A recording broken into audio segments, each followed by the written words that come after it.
you back for week 3 of our remote learning.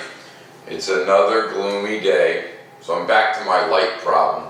I took my other lights down that I had up. I didn't like all the shadows that they put in the background, so I decided just to not use them. I'll try to lighten the recording up a little bit. Got the shutter open pretty wide, which gives us a little bit more light, but it's not really helping that much. It's pretty dark in this particular room with the lights, and it's very gray outside. Well, I hope you had a nice weekend. I hope you got outside and did some activities, with your immediate family. That's a great idea. I hope you had fun doing that. Now, last week I started to do, what national day is it?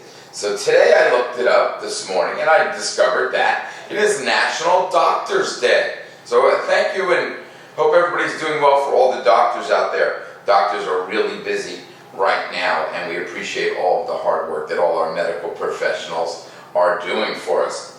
It's National Take a Walk in the Park Day, which is pretty nice. I like that idea. I wish it was a nice, bright, sunny day in the spring, but it's not bright and sunny. But you could go outside and take a walk, maybe go down to Kingston Park. If there's nobody really there, you could just kind of take a walk around before heading on back home. That sounds like a nice day. What else do we have? National Turkey Neck Soup Day. I don't know about that. But this is a great one. National Virtual Vacation Day. So what does virtual mean? Virtual means we're not really there. We're experiencing it in some other way, maybe online, or if we had some cool VR glasses, that might be an option. But National Virtual Vacation Day. Pick out an exciting place that you always wanted to go and look it up online and learn a little something about it. Explore it. How about Disney World? Disney World's closed right now, but you can explore Disney World, or France, or Canada, or maybe just look up Atlantic City and see what the rest of the world sees when they look up Atlantic City on their computer. But the final national day, I don't know, I was going to say it's kind of exciting. I don't know how exciting it is. But it's National Pencil Day. And I bet you have a pencil in your house. How about using a pencil and no pen, no crayons, nothing else for the rest of the day to write with just a pencil? I have one of my favorite pencils here. I know you can't see it, but it's orange, which is my favorite color. And it is a green eggs and ham pencil. And I really like this one. Try not to use it too much because, the more you use it, the shorter and shorter it gets, and I want to make sure my green eggs and ham pencil's around for a long time. Well, what book did I choose today? It's been sitting here in my lap. Today I chose The Boy Who Cried Ninja, which is a little bit of a silly take on the classic tale, The Boy Who Cried Wolf. Now you might not know that story, but I think you'll enjoy this one anyway, even if you don't have that particular story to compare it to. So The Boy Who Cried Ninja by Latimer. I hope you enjoy it, and I'll see you back here after we're finished reading.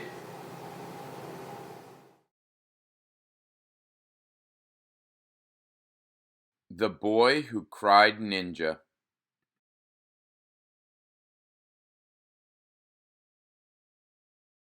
Once there was a boy named Tim who no one believed. When his mom asked him what happened to the last slice of cake, he told her the truth. "It was a ninja," cried Tim. First the ninja crept into the house. Then he kicked it into the air and ate it in one bite. When his dad asked him where the hammer was, he told him the truth. An astronaut landed in the yard and needed it to fix his spaceship. He's got your hammer. And when Grandpa asked him if he'd done his homework, Tim told him the truth. A giant squid ate my whole book bag while I was off buying ice cream. Tim's parents were very upset with him for telling lies, so they told him to go and rake up leaves in the yard and think about what he'd done. But the more he thought about it, the more he thought that maybe he really should lie. Then no one would be mad at him.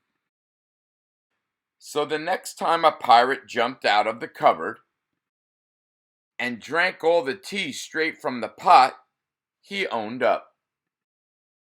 And the next time a sunburned crocodile landed on the roof and accidentally broke the TV antenna, he confessed. And the next time a time-traveling monkey appeared on top of the TV and started throwing pencils at Grandpa while he was sleeping, Tim said it was all his fault. But none of that helped. Tim's parents told him to go and water the vegetable garden and think about all the bad things he'd done. If he told the truth, he was in trouble, and if he lied, he was in trouble. What could he do? Then he had an idea. He found some paper and some stamps, and he wrote 6 letters. Dear you, there is a party at my house tomorrow. There will be plenty of cake, hammers, my new book bag, buckets of tea, TV antennas, and pencils. Please come. Me. The next day was a Saturday. Dad was fixing the house, Grandpa was reading the newspaper, and Mom was vacuuming. Then the doorbell rang. Who could it be? Asked Grandpa. I'll get it, said Tim. There at the door stood a line of strange creatures. First a ninja, then an astronaut, a giant squid, a pirate, a crocodile, recently recovered from sunburn, and a time-traveling monkey. Tim's parents could see that he'd been trying to tell the truth from the beginning. They said sorry and promised to buy him 100 ice creams. As for the rest of them, Tim's parents were very upset. Go and rake all the leaves in the yard and think about what you've done, said his dad.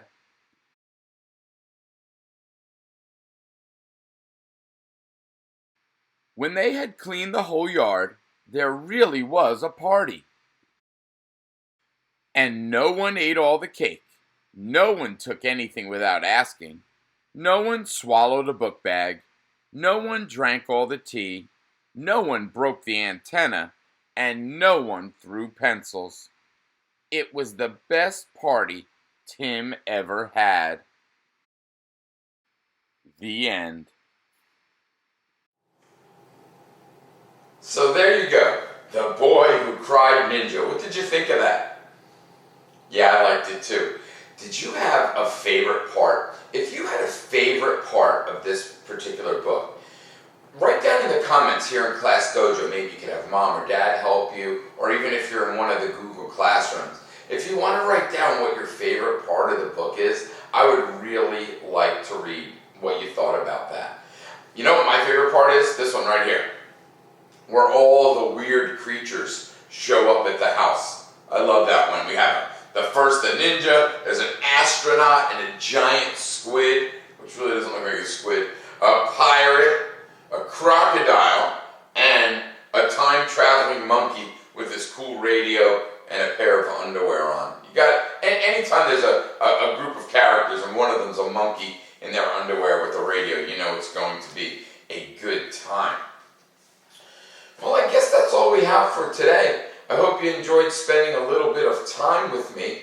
And tomorrow I have a biography for you. It's a biography on somebody that you might not have ever heard of, and that's kind of why I chose it.